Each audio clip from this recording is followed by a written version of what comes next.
think I'm attracted to my therapist. Hi guys, welcome back to my channel. And if you're new, welcome to my channel. My name is Stephanie Yates, Anya, and I'm a licensed marriage and family therapist. In today's video, we're going to be talking about unconventional or unexpected feelings that can happen in therapy. If you're curious, stay tuned.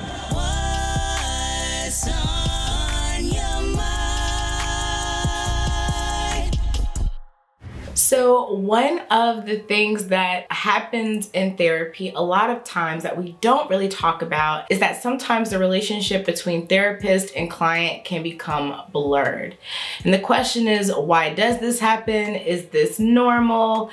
And the answer is yes, it is actually pretty normal. So it's not always just that you are attracted to your therapist, are in love with your therapist. Sometimes it's things like you feel like you can't make decisions without your therapist, or your therapist has become like a maternal figure for you.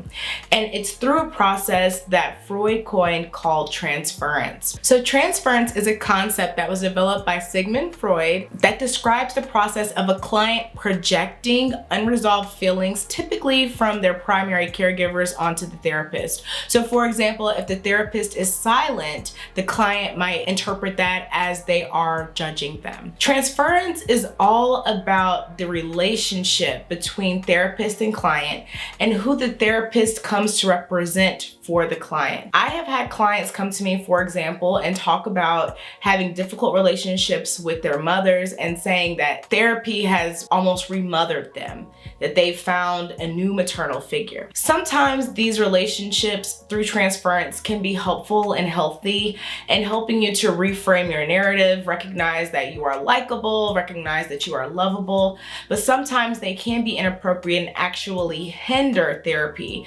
because you are not really taking advantage of the therapeutic process. You're looking to remodel of relationships you've missed out on, such as friendship, for example. If you are seeing a therapist and this person starts to be a friend to you, you might start treating them like a friend in that you're inviting them to things and your feelings are getting hurt when they don't come.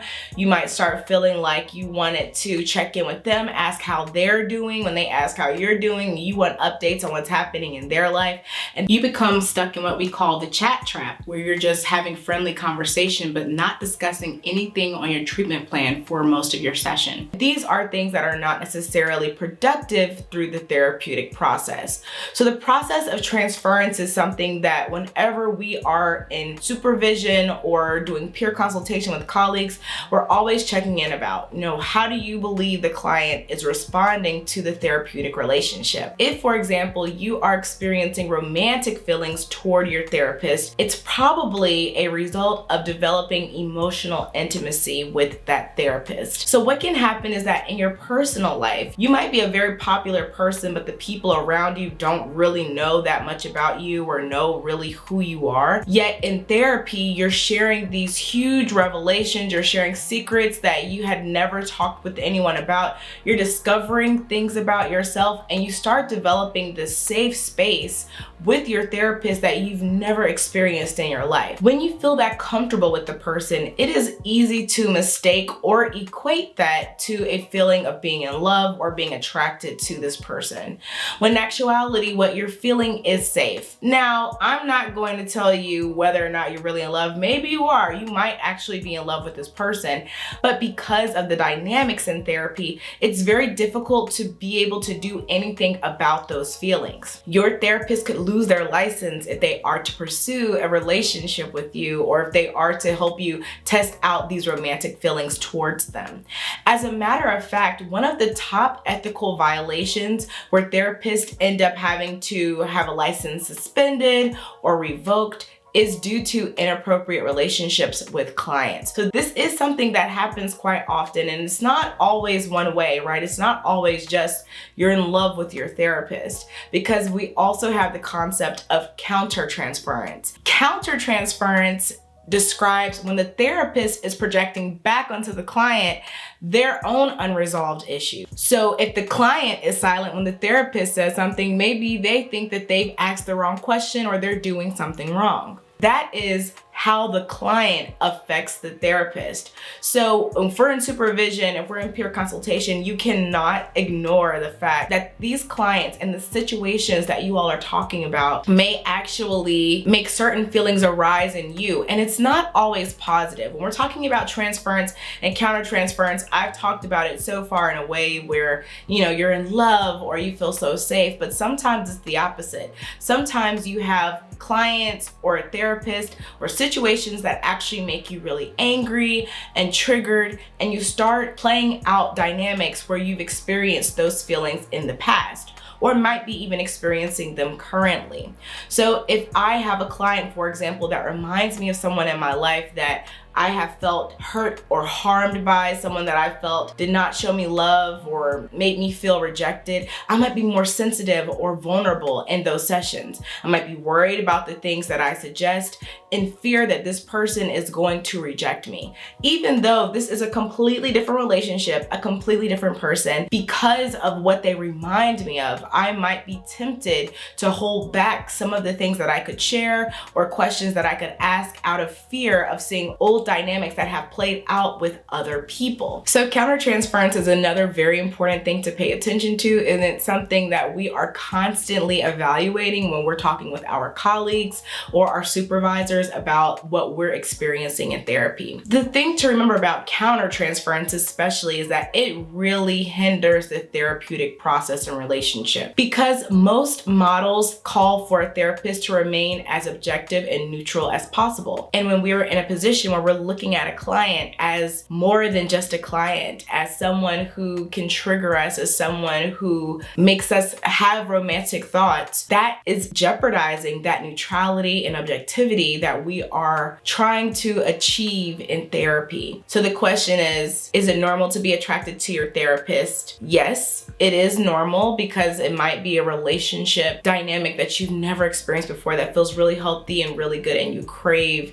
that space with that person. Is it productive? No, because ethically and legally, therapists in most states can't have a relationship outside of therapy with anyone who's been a client. I've seen it go all the way up to the past 5 years. So if you are looking to engage in that relationship, you would have to wait quite a while if the therapist is on the same page. The question is, what do you do about it? Okay, I'm having these feelings and I don't know what to do. I would encourage you, even though you might feel a bit of embarrassment, to bring it up to your therapist. Let them know that you are in an uncomfortable position because you feel that you're starting to develop an attraction towards them. And that way, that can be something that's added to the treatment plan, to understand the gaps in your other relationships that have led you to feeling the safest, most secure, and even romantically invested in the therapeutic process. This way, your therapist knows that this is something, and they can understand even your triggers. For example, you have a therapist who often might do physical touches. They might grab your hand or give you a hug at the end of session, and you say, those things for me right now are really just eliciting feelings that I'm not comfortable with, or that I feel I shouldn't be having. The therapist can know to establish certain physical boundaries with you. It could be things about the setting. Maybe, you guys use mood lighting in your session where it is creating an atmosphere of maybe seduction for you, things that are propelling you into that romantic mindset. Having those conversations with your therapist, if they really have created that safe and secure space for you, it might make them feel like taken a bit aback. So give them an opportunity to process, but also let them know that if you are worried, for example, about being rejected by them, make sure you're saying that too. Say, I'm having these feelings that feel inappropriate, and I've been scared to share them with you because I've been really worried about being rejected. So the therapist knows to handle it with care. What they'll probably do is try to seek some counsel from some colleagues. The ultimate decision may be for both of you that it doesn't make sense to continue working together. And that might be for multiple reasons. Maybe you don't work together anymore because you are not able to successfully meet your other goals on your treatment plan with this tension happening in the room.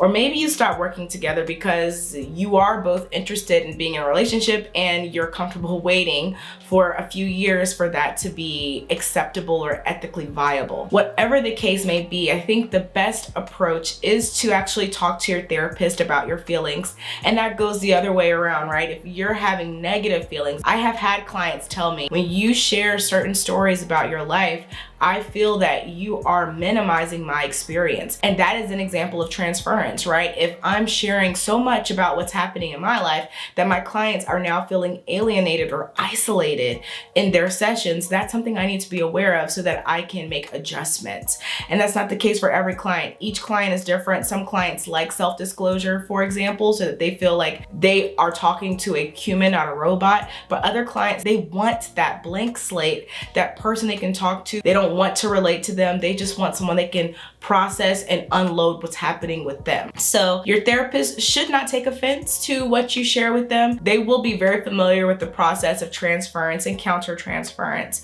And hopefully you all can navigate the best course of action if these feelings do arise. So I hope this answers your questions. If you've been dealing with this and not sure what to do about it, not sure if it's normal, definitely know that it is something that happens quite often. And the most responsible thing that you can do is figure out a way to communicate that this is what's happening for you so that you too can come up with a plan. Let me know if you have any questions or other ideas for videos. Please like this video if you found it interesting or helpful, and be sure to subscribe to the channel. I appreciate you watching all the way until the end of the video. You definitely didn't have to, but it helps me so much with the YouTube algorithm and everything. So thank you, thank you, thank you.